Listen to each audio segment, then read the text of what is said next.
Hello and welcome to the Investor Master Series. My name is James Boyd. Got Connie Hill in the chat. We welcome her, and yes, we kind of have a little fun. We call ourselves the Redheads, so a little fun with you. And some of you in the chat, we're noticing that. So I'd like to welcome all of you here today. Let's go ahead and hop right in. It's a 45-minute class, so it'll go by fast. And when we talk about Investing Master Series, we're talking about stocks, technical analysis, fundamentals, options. So we try to take all the different pieces and bring them together in one. Now, just real quick, as we talk about examples, remember that all investing involves risk.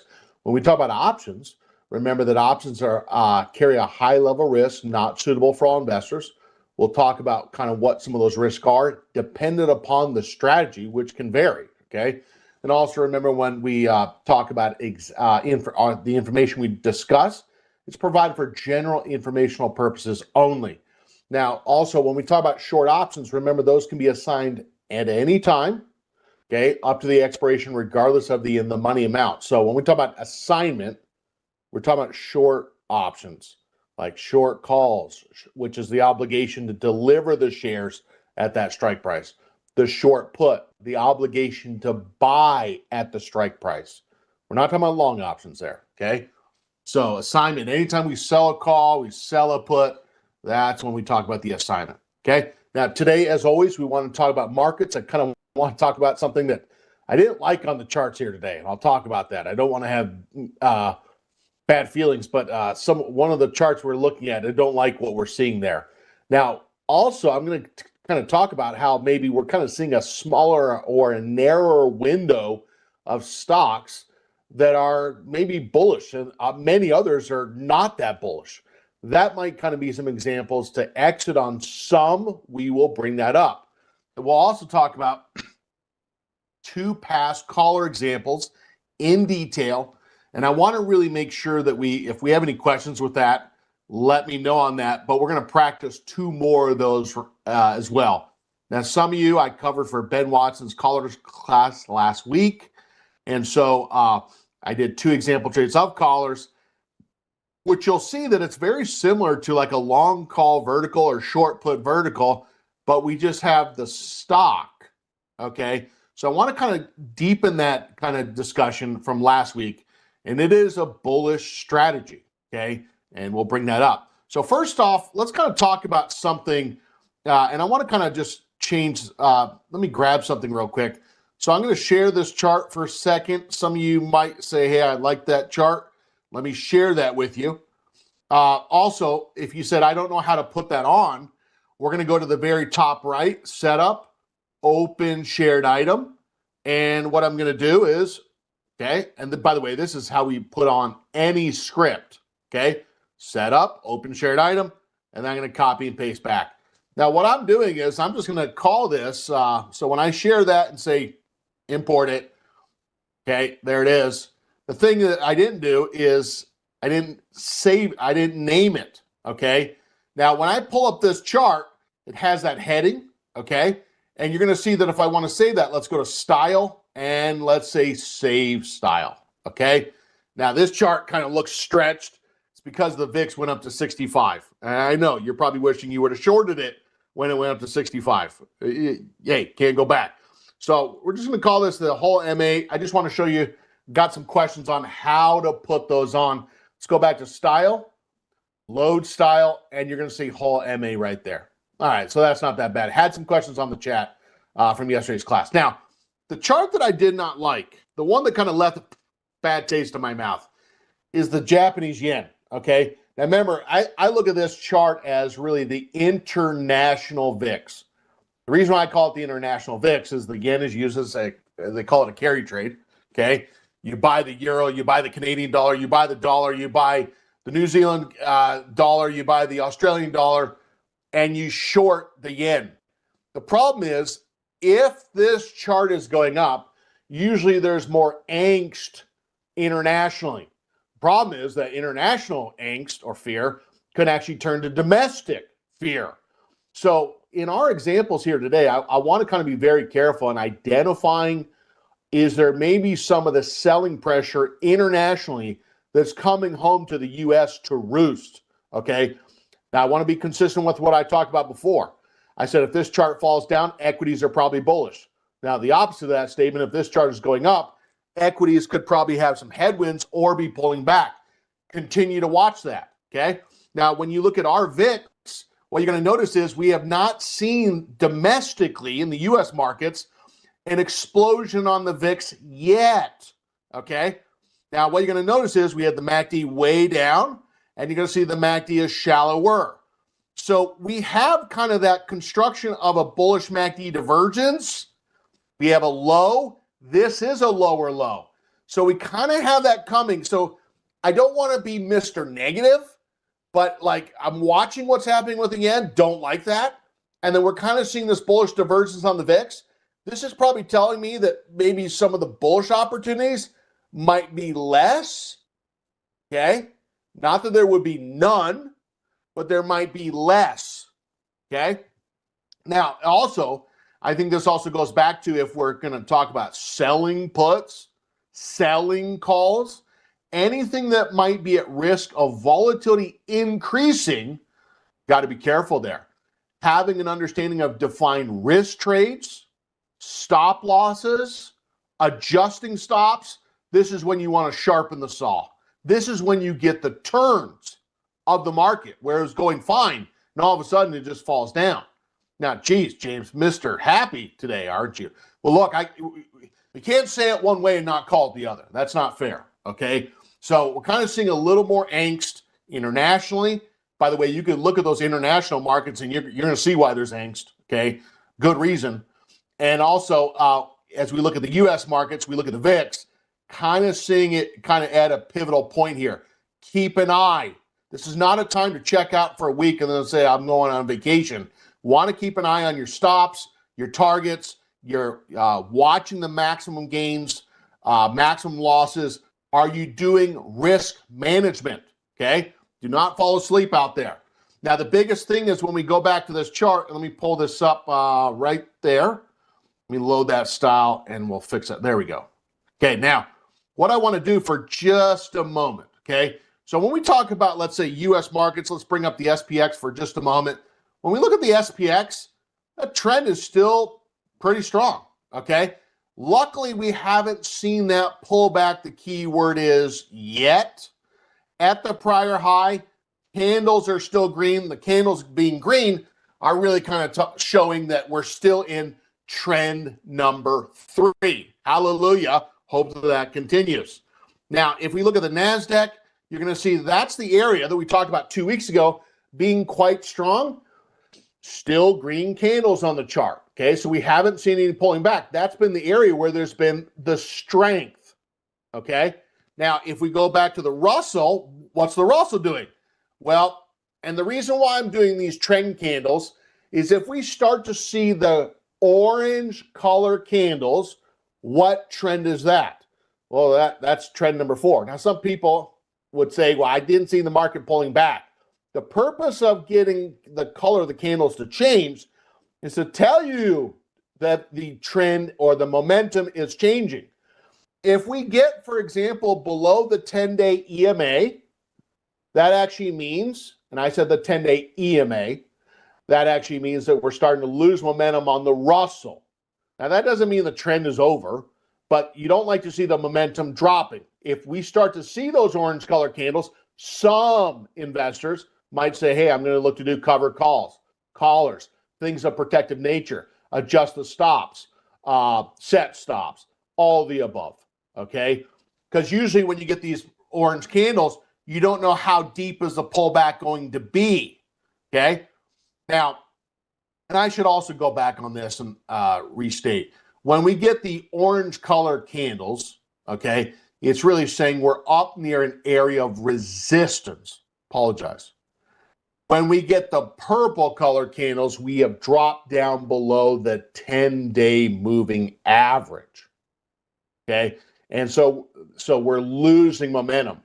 Now, the reason why it's a purple color candle is it's kind of like if you got a bruise, right? The purple color candle is kind of reflective of maybe your portfolio starting to bruise a little bit. The orange color candles, think like fall, seasons are changing, all the above. and maybe trend, but want to be prepared. That we went from summer, very strong up move, to all of a sudden the leaves or the price could be dropping. Now, if you said, I'd like a little bit more information on this, where could I get a little bit more idea of what is going on? Okay, now let me share this chart with you. And I think when the VIX is low and diverging, this chart is very important to see the turns. Let me share this chart with you. Now, if I went to the very tippy top, we're going to go to setup, open shared item, just like we did before. Okay, setup, open shared item. And then what you're going to notice is we're going to click on, we're just going to copy and paste it back in. What do you do next? Same thing we did before, preview, and then import that. Now, if we import it, it's going to give us a little chart that we can maximize. It's going to show like this. Now, when you go to the test tube where you can edit the studies, click on that little box, right? Click on that box. We're going to go down to where it says shared trend. Do you see that? I'm going to tell you, if you don't watch what I'm doing right here, you're going to be sorry. Okay? So I'm sorry to be so point blank, but this is where I can answer about 50 questions if we're all paying attention. Okay? Now, if you go to the test tube right there, this gives us our studies that are presented on the chart.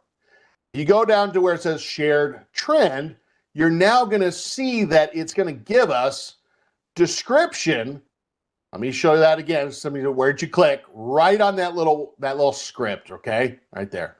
And this is going to give us a description of what does number 1 mean, okay? What does number 2 mean, okay? All the above. And you're going to see that all the way down. And it's going to tell us, what does that mean? Where's the price in relationship to the moving averages? So a quick win there, okay? Now, if we go back to also, when we look at, let's say, the Dow Jones, Dow's been a little softer. And if you zoom in and look at the Dow, just like we saw on the other chart of the Russell, an orange colored candle. Now, that does not necessarily mean the house is going to come crashing down. This could just be the flag behavior. See, I look at the pole as the green candles. How do I know where the flag is? Oh, simple. Okay. If you get a typical flag, they're going to be the orange and the purple candles. You hope that it's not red candles. Okay. And if you read what's in that outline that I just showed you, you would see what's the difference in the color of the candles. How do I know where the pole is? Ah, simple. Green color candles. How do I know where the flag is? Ah, simple. Okay. Orange, perhaps. Orange purple if it's a deeper pullback. Orange purple red if it's a deeper pullback. Okay. So right now this could still be in the flag, but still some investors kind of want to be mindful of their positions now and try to protect or profit take. Now, sectors wise, you're going to see that it's the consumer sector that is still being a horse to the upside. Now, remember, Connie teaches the class on ETFs on Monday. Kevin and I teach it on Friday morning. They're not recorded, okay? Communications, you want to know what's in that basket, what's driving that, okay? Keep an eye there. And also kind of where Kevin and I had like a little food fight on Friday for fun. And we like to argue back and forth. It's fun like that, okay? It's not fun when you don't kind of like have two different sides of the story. One of the areas that we're watching to really see if there could be a diagonal, okay, reversal. We kind of talked about the healthcare sector, okay? Kevin said he wasn't sure, and we talked about it maybe, hey, could there be a breakout? Could that space follow the biotech? Now, someone's going to be right, okay? We're going to find out over time. But keep an eye also on healthcare as well. Now, there was a question that was asked to me that I want to just, actually, I'm going to save that for later. I want to kind of talk about two examples that we discussed last week. And I want to talk about these in depth, okay? Now, there was an example, so Supermicro. Supermicro on the chart yesterday stated that they had earnings. They didn't announce earnings. When you go to a company's website, there will be a tab typically or a place where you can click where it's called Investor Relations. And that's where you can actually see where their earnings is and is it confirmed.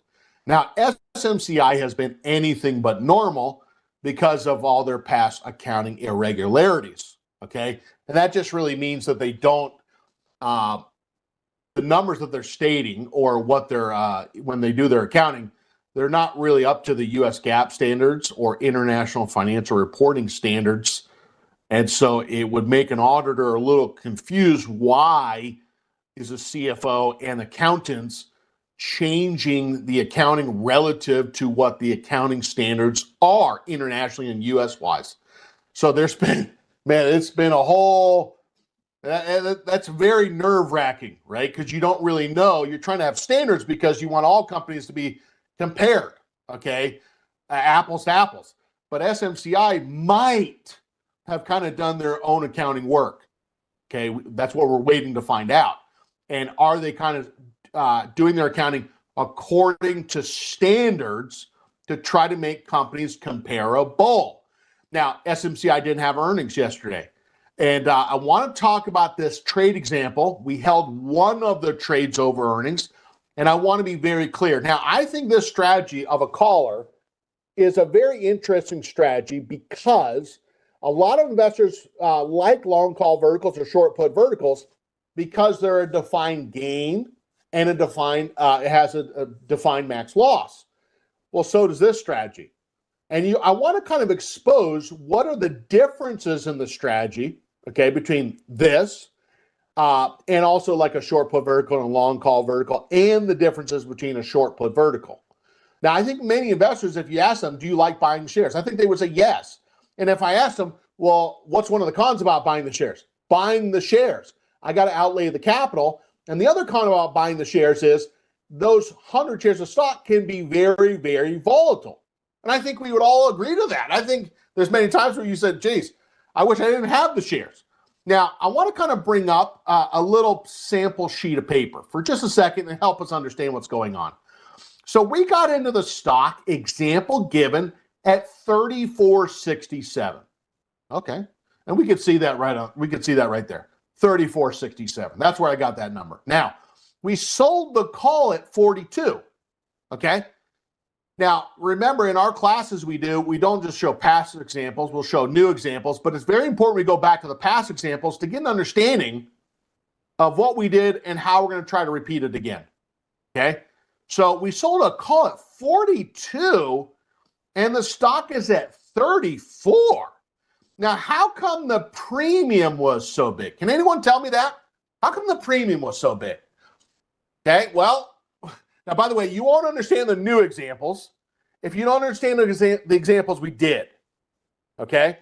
So we sold the 42 because the implied volatility was so big, and this was just an option we did, last week?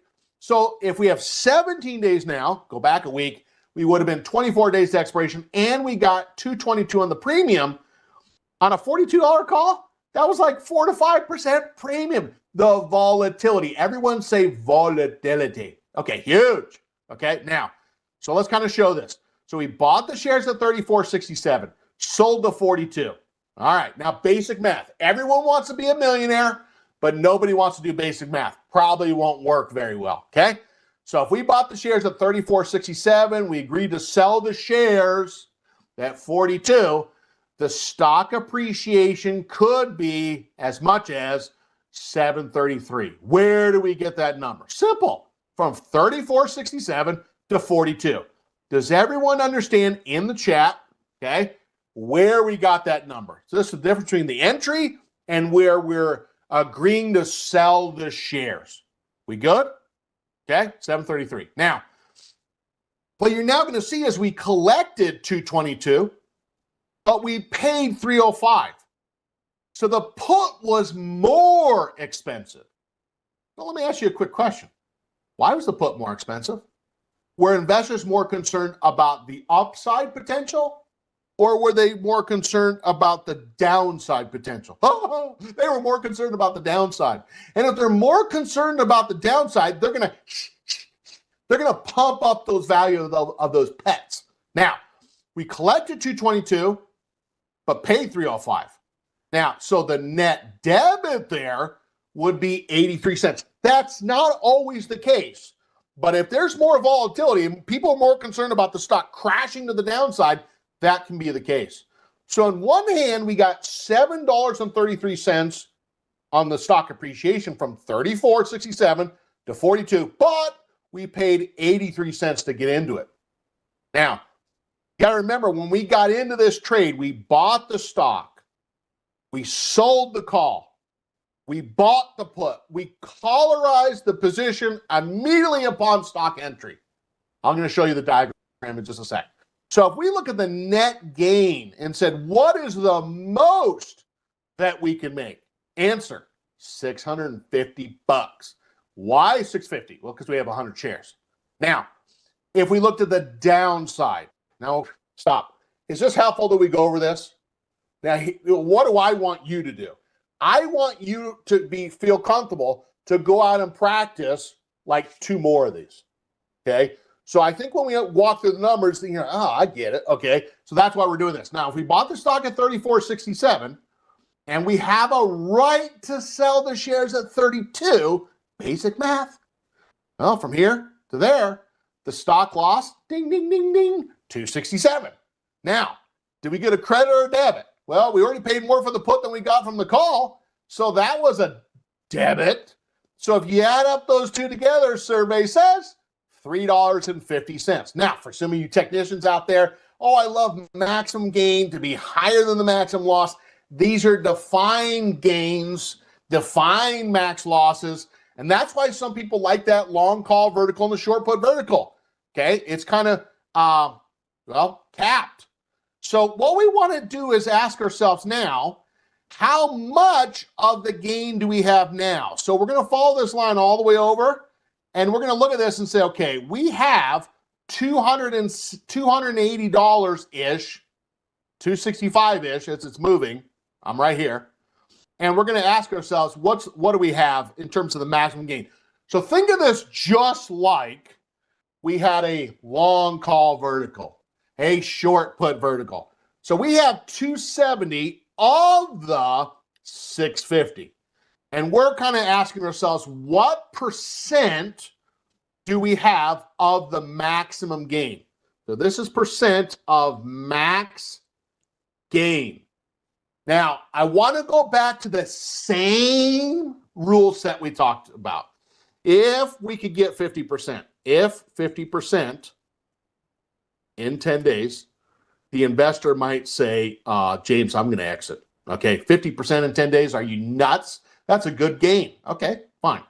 Now, by the way, maybe were we there? Maybe we were. Okay, I think today when the stock was up another 8 or 10%, there was a very high likelihood that was probably true.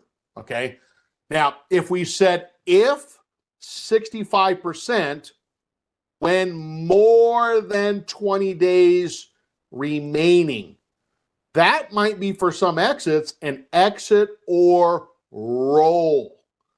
If 80% ever, maybe exit or roll. Now remember, when you roll, you're profit taking on your existing position, okay? And you're entering a new position, and you would not enter a new position unless you thought the stock was going to go to the upside even more. So that kind of goes back to your technical analyses. Now, so if we look at this position right now, James, we're at 42%. Now, here's the deal. What do you want the stock to do in this case? What do you want the stock to do? Does anybody know? If you own a stock, what do you want the stock to do? Well, the investor would say, well, duh. The investor wants the stock to go up. Exactly. We want the stock to go above that short strike right there and go farther and farther above that. Now, if the stock goes to the upside, the position is like a covered call. You're capped. Someone could take those shares at 42 from the time that we sell the call all the way to the expiration. Now, if the stock goes to the upside, what happens to the long put? Well, it gets closer to zero because the stock is going up, up, up, up, up, and the likelihood of the stock being below that long put strike becomes less and less.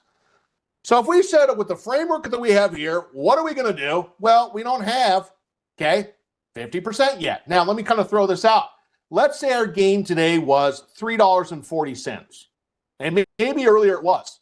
So if we, for example, saw that the gain is $340, And that would mean that the maximum gain is 52%, hypothetically. How would you take the gain? Let's do this together, okay? Well, now if we did this and said, well, how do I shut the position down? Well, we're just going to reverse the trade. Now, we could reverse them step by step. Create closing order. We're going to buy the call back. Why are we going to buy the call back? Because you sold it initially, okay? You're going to go mid-price, 475. So we're acting like it was this morning when the gains were probably north above 50%. Why didn't you just sell out, James? Because I'm trying to include you in the process, okay? Selling that, note the commission. And then the last thing that we're going to do is we're just going to go ahead and sell those shares of stock. So this trade was not even a week, and it probably got 50%, and we didn't even have to hold all the way to expiration, okay?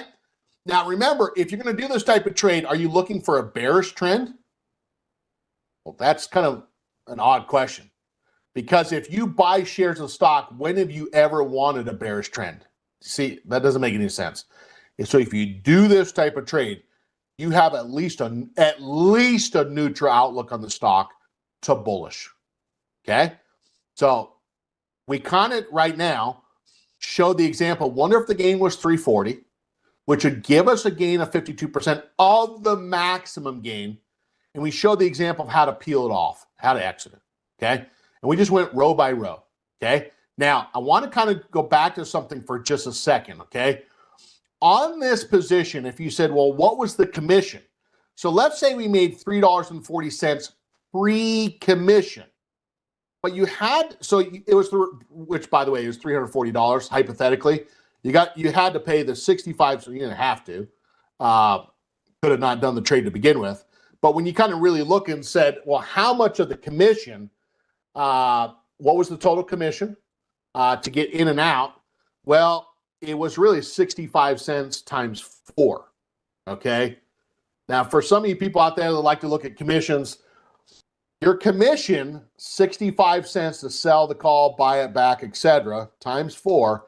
We spent $2.60, and the gain pre-commission was $340. So if we kind of look on a percentage basis, it was like 76 basis points, or 0.7 or 0.75%, and the rest was profit.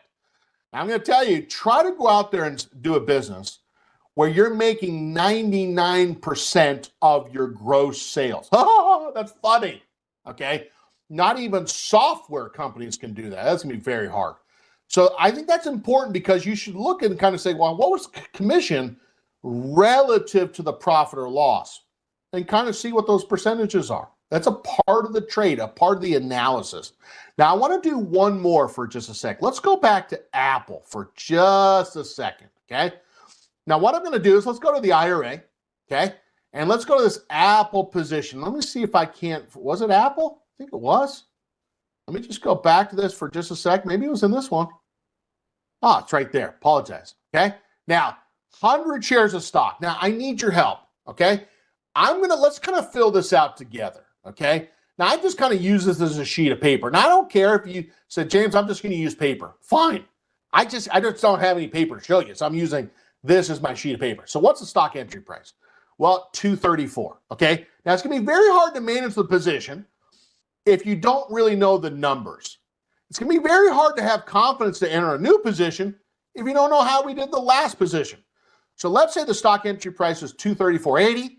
And what was the short call? Well, the short call was, okay, it was the 240. And so if we said, what is the stock appreciation from 234.80 up to 240? Stock appreciation, 520. Are you with me? Okay. Now, what you're going to take a look at is, did we get a net credit or debit? Well, you collected 222, but you paid 205. Is it a credit or a debit? Well, you got a credit, and that credit was a whopping 17 cents pre-commission. Okay, unbelievable. That's pretty normal, by the way. They call it a zero cost collar. Okay, now, So the stock appreciation was 520. Just the difference between the entry price and the short strike. Okay, not bad. We can see the 17 cents, the difference between those two numbers. Okay, not bad. What is the maximum gain? Okay, if you add these two up, $5.37. How much are we up now? Can anyone tell me that? How much are we up now?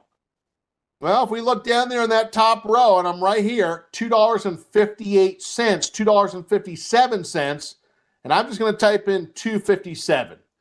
Now, if you look at this, what percentage gain do we have in less than a week? We have 48% of the maximum gain. Now, let's say earlier, maybe the stock was up to 265, okay? Or maybe it was up to 269, whatever.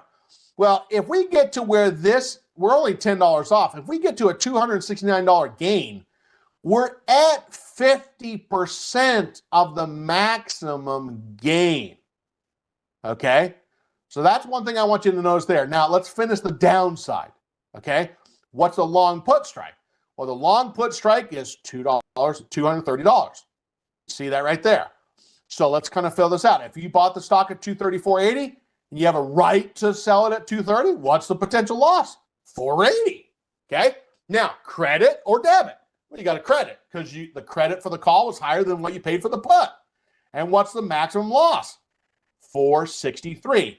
So the maximum gain was $537. The maximum loss here was $463. Now, if we look at this position and said, okay, we're at $249 right now, we're not quite yet at that 50%.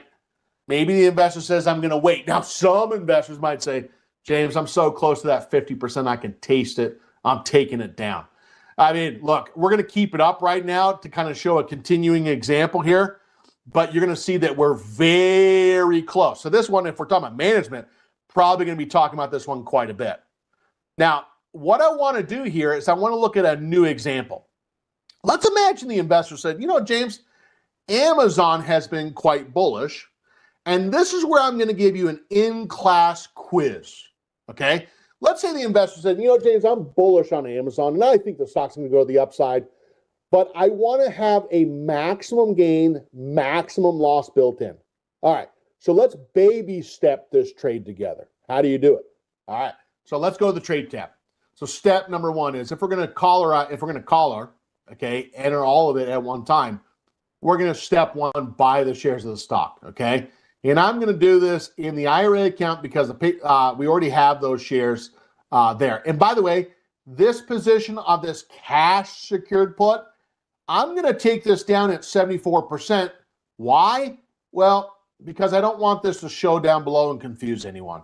So we're going to sack this right now, or try to. We're going to create a closing order. That way we don't have any position down below. We're going to try to start fresh. Now, if that position does not fill, we'll adjust. We'll go market. So we just try to get filled as soon as possible. Now, step one, we're going to buy the shares of the stock. Now, remember, if you do this type of position, you wouldn't do this type of position unless you weren't bullish the stock. If you buy the shares, you're thinking it's going to go up. Now, so it fills. Okay, now we start fresh. Okay, feel better now. Tell me what call we should sell. What was the kind of the instructions we talked about last week? Well, the instructions was we were talking about selling a call with 20 to 50 days to expiration. Why? Why not out till next July? Well, because you wanted a shorter term obligation. Now, do you sell the at the money strike? Well, you just place your cap closer. You're trying to sell a call typically with a delta of 30 to 40. Why? Easy answer. Because you're trying to have some upside on the shares. So if we bought the shares at 212 and we sold the 210, you are agreeing to sell your shares lower than what you bought them for. And if you did that, you think that probably the stock is going to be flat to go down. Let's say we don't have that outlook. Let's say we thought the stock was going to go up and we wanted to agree to sell the shares at a higher price level. Now, how do we sell the call if we were buying the shares already? Now, well, step one, we bought the shares by just clicking on the ask price, okay? Step 2, we go down to single order. First trigger is SEQ. So it's just going to do this in order. Step 1, buy the share. Step 2, sell the call. How do you sell the call? You just click on the bid or ask. We're going to click on the bid because if we click on the bid, that means we're going to sell the call. Now, if we did that, this position right here is what? If we have shares of the stock and we sold the call, this is where, in this case, that's a covered call, okay?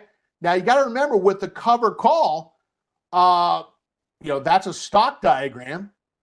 But if we, for example, sold the call, the damage of selling the call by itself is that there's unlimited loss to the downside. Someone please tell me that makes you nervous.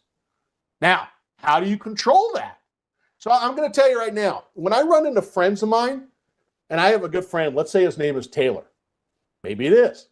And he is nervous about the markets. He's always nervous about the markets. I try to comfort him and kind of tell him, man, he's always nervous. Okay? So wonder if I said, hey, Taylor, look, let's buy the shares. Let's sell a call. There's cap gain. But you're so concerned about the downside. Let's just start with trying to make something. Let's come in here and buy a put with a delta of 30 to 40. So when we buy the put, it just gives the investor the right to sell the shares just in case something bad were to happen. Sometimes it does. And we're going to go down and say we're going to click on that. So notice on the call and the put, they're both an expiration of 20 to 50 days to expiration. The call and the put are a delta of 30 to 40. Now remember what I said before. When you look at a caller position, the delta is going to be about 20 to 30 for every 100 shares of stock. So if the delta is 20 or 30, it is a bullish position. Okay? Now, so when we look at this diagram for just a second, you're going to see this diagram looks very much like a short put vertical and a long call vertical. Now, what you're now going to notice is the delta of this position is 31. Now, if you honestly ask me, and you said, James, what don't you like about a short put vertical? Huh? If you're asking me, I hate that the delta is so low. I don't like it that the stock has a nice move, and it just feels like you're just making so little compared to this movement in the stock. And if you ask me and said, James, what do you not like about a long call vertical? Same thing. I don't like it that if the stock goes up $5, we're just making cents on the dollar. Just don't like that. So what some investors do is they say, look, I'm going to buy the shares of the stock. I'm going to make more of a capital commitment, but I want a higher delta. I like the pro of a max loss. We understand that if we sell the call, we cap the gain.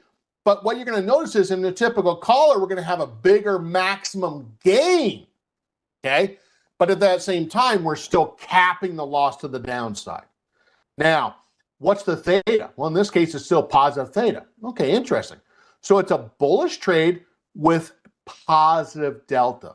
Okay. Now, what do you think the stock's going to do? We might think it might be in a range between 220 and 205. Now, let's run these numbers for just a second. Don't push us into this. Walk us through the numbers.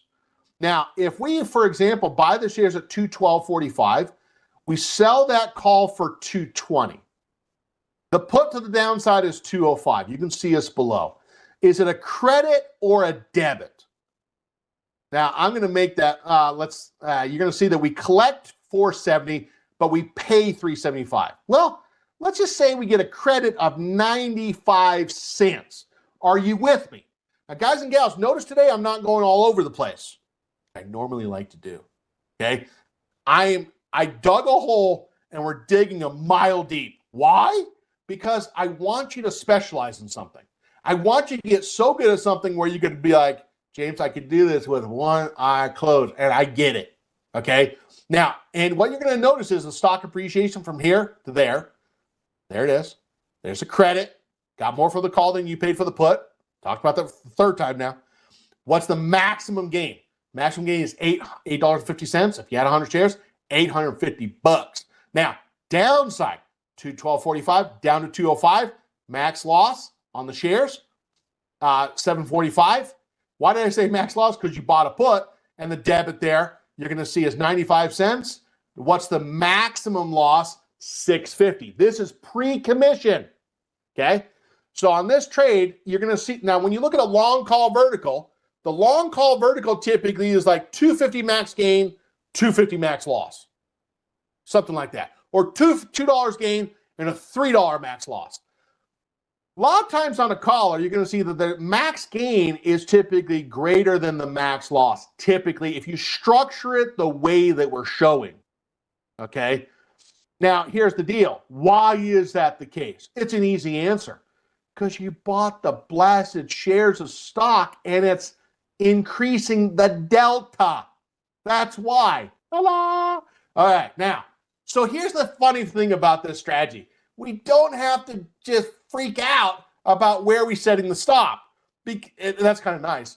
Because we have the right to sell the shares from now until expiration. Now, I wonder if you said, James, I'm a busy person. Great. Then you probably like the caller strategy. Because if the investor said, look, I'm a busy person, what you're now going to see is we have a maximum gain, maximum loss situation. And what we're now going to see is we have really a right to sell until expiration for the next 45 days. So there's no stop adjustment. We're going to use this long put for the next 45 days and see how it plays out. What do we want the stock to do? Well, if you have the shares of stock, we want the stock to go up higher and higher and higher and higher above that short strike and make a bigger and bigger percent of the maximum gain. So I would think of this caller strategy as a way to complement long call verticals, complement short put verticals that typically have lower maximum gains, okay? But still having the anchor of a defined risk trade. Oh, beautiful. Now, confirm and send. Now, what I'm going to do is let's bring this up. So notice if we buy the shares of the stock, a bigger capital outlay. Now, some of you might not like this. The commission to buy the shares on this U.S. listed equity is 0. Okay, fine. Some of you get it now. We're having a little fun with you.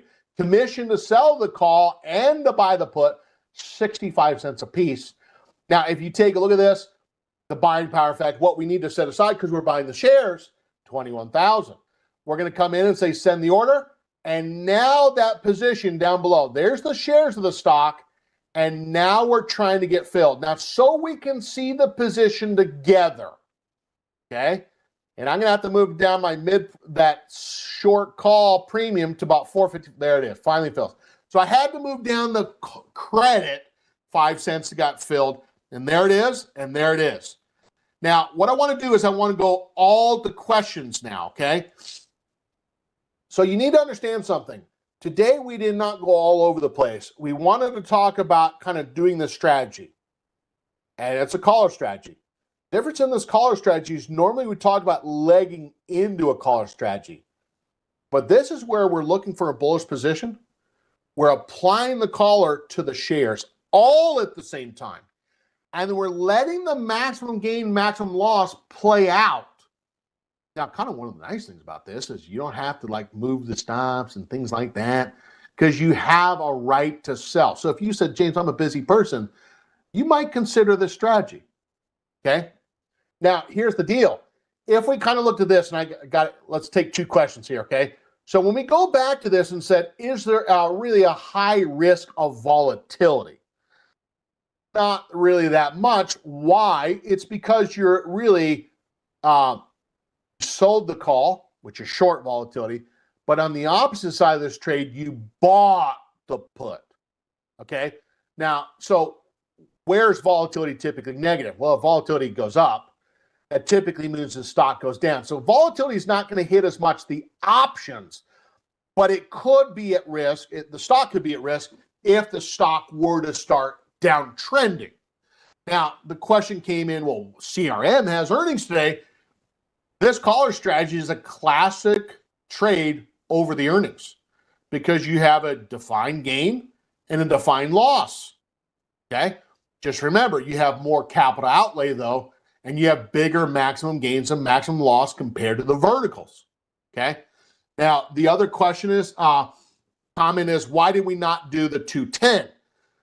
Well, the reason why we didn't do the 210 is from what we see right here is the delta is 41. So we tried to do a strike that had a delta of 30 to 40.